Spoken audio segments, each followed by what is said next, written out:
El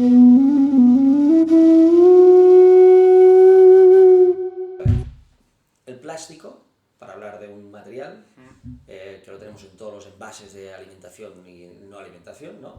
El plástico es un material muy estupendo por muchas razones. Es decir, nos da unas condiciones, unas características, una protección a los alimentos y es barato además, ¿no? Se puede termoformar, se puede inyectar, puedes hacer mil cosas con el plástico.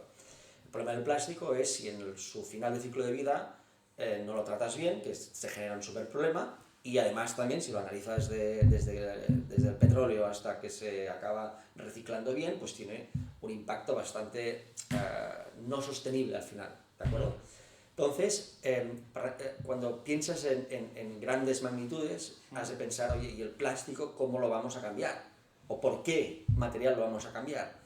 Y aquí es donde te das cuenta de que hay pocos materiales en la naturaleza que te permitan a la escala del plástico cambiar esto. Tenéis que pensar que el plástico son 70 años, 80 años de inversión constante en capacidad productiva en plástico para miles de verticales en que se utiliza, ¿no?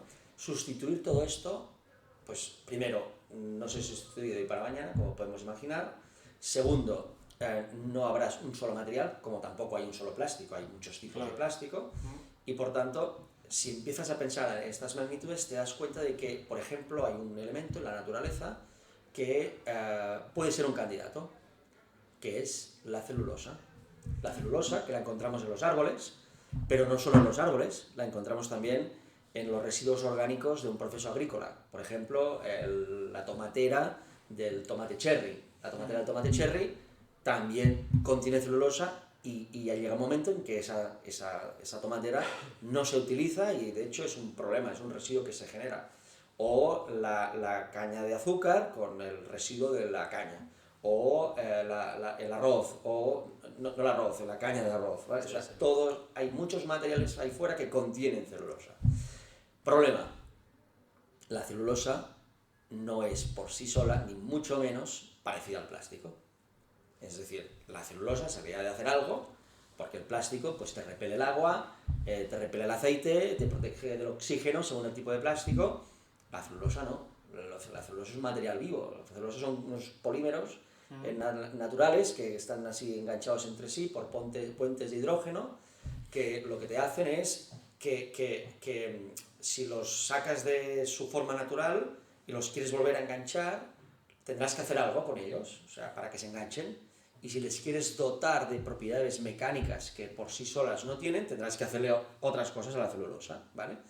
Entonces, cuando yo empecé a reflexionar sobre todo esto, de las primeras cosas que hicimos fue intentar investigar qué hay en el mercado, qué hay en el mundo, qué empresas hay que estén haciendo cosas. Y nos dimos cuenta que había muchas compañías que decían tener papel, ¿vale?, capaz de, en la superficie, si tú le echabas agua, repelerlo. He visto alguna empresa, alguna startup que lo intentaba hacer esto. ¿Con papel? Sí, sí. Con papel, sí, sí. Yo lo he visto con camisas. También. Hay alguna empresa que hace camisas con tejido repelente a los líquidos. Sí, sí, sí. No, sí. Y que no se arruguen también, porque... Sí, no, y es, claro, va directamente relacionado. Son camisas que no necesitan planchado y que además... Es así. Lo que pasa es que probablemente estos tejidos que tú hablas contengan plástico. Es lo más probable. Claro. Entonces, de hecho, la industria textil es un grandísimo generador de microplásticos. Cuando la lavamos, todo aquello se va al agua, ¿no? Estos microplásticos, porque por temperatura, ¡pum! Es una de las industrias donde hay que poner un foco de atención más grande y hay empresas que están haciendo pues cosas con cotón orgánico o con otras cosas, ¿no?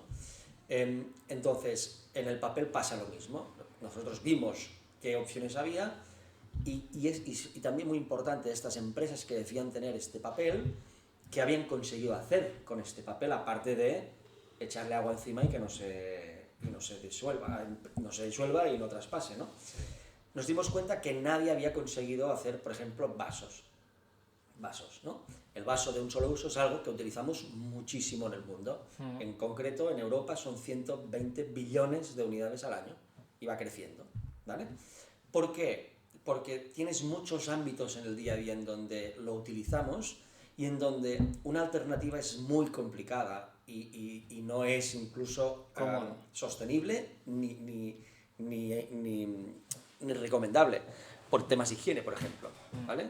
Cuando hablamos de los reutilizables, son muy buenos para ciertos ámbitos, ciertos otros ámbitos no te estás garantizando una serie de cosas muy necesarias como una higiene. Por ejemplo, conciertos.